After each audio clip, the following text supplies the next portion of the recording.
Hi అండి, నమస్తే. Welcome to our channel simple recipes and blogs. ఈవేళ మన వీడియోలో దేవి శరన్నవరాత్రులు అమ్మవారికి ఎంతో ఇష్టమైన 7వ రోజు 7వ నైవేద్యం అయితే కదంబం ప్రిపేర్ చేద్దామండి.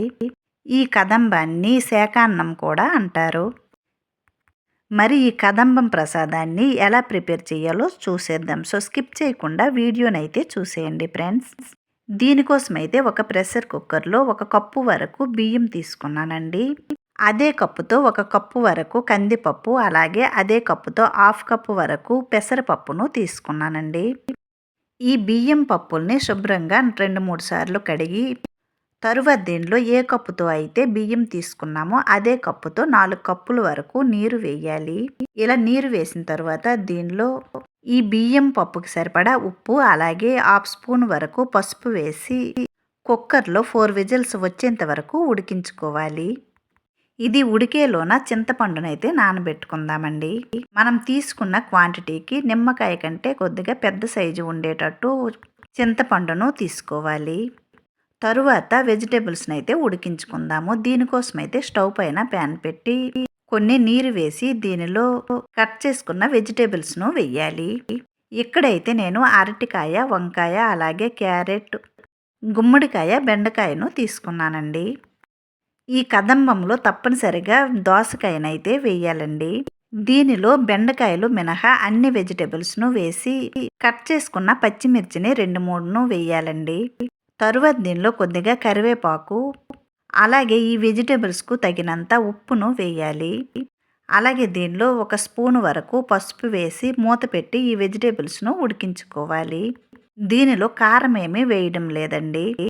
పచ్చిమిర్చి, ఎండుమిర్చి, అలాగే మిరియాలను దీనిలో యూజ్ చేస్తామండి. అందుకని కారం ఏమీ అవసరం లేదు. ఈ వెజిటేబుల్స్ అన్నీ ఉడికేలోన దీనిలో వేయటానికి పొడినైతే ప్రిపేర్ చేద్దాము. దీనికోసమైతే స్టవ్ పైన మరో పాత్ర పెట్టి దీనిలో 1 స్పూన్ వరకు ధనియాలు, 1 స్పూన్ జీలకర్ర, అలాగే 1 స్పూన్ మినప్పప్పును వేయాలి. తరువాత దీనిలో 1 స్పూన్ వరకు శనగపప్పును, అలాగే 2 స్పూన్ల వరకు మిరియాలను వేయాలండి. అలాగే దీనిలో 2 యాలకులు, 2 లవంగాలు, అలాగే 4-5 ఎండుమిర్చిని వేసి వీటిని లో ఫ్లేమ్లో ఫ్రై చేయాలి.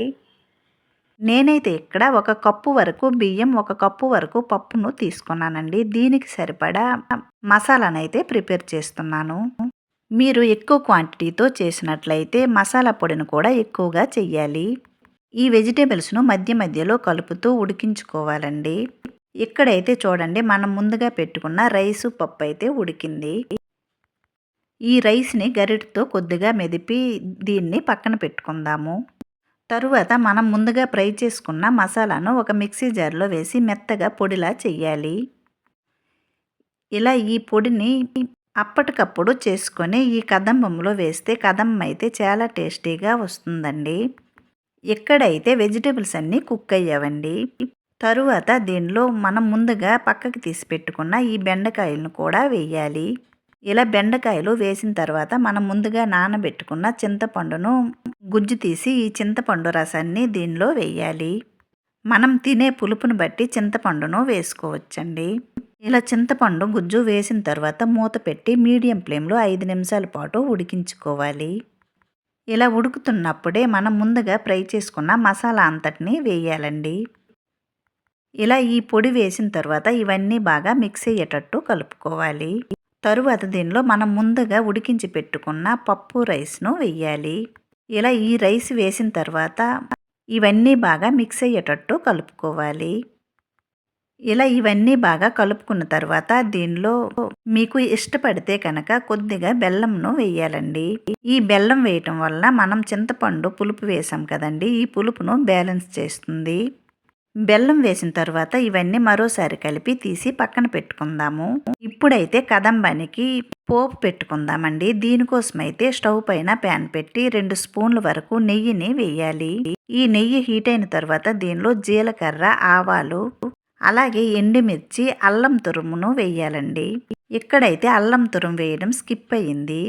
తరువాత దీనిలో కొద్దిగా కరివేపాకును వేసి ఈ పోపును లో ఫ్లేమ్లో వేయించి మనం ముందుగా రెడీ చేసి పెట్టుకున్న కదంబంలో వేయాలి. ఈ పోపు వేసిన తర్వాత వీటిని మరోసారి కలిపి సర్వ్ చేసుకుంటే ఎంతో టేస్టీగా ఉండే మరి అమ్మవారికి ఎంతో ఇష్టమైన కదంబం ప్రసాదం అయితే రెడీ అయినట్టేనండి. ఇక్కడ చూసారు కదండి, కదంబం అయితే చాలా బాగా వచ్చింది. మరి మీరు కూడా తప్పకుండా ట్రై చేసి అమ్మవారికి నైవేద్యంగా పెట్టండి ఫ్రెండ్స్.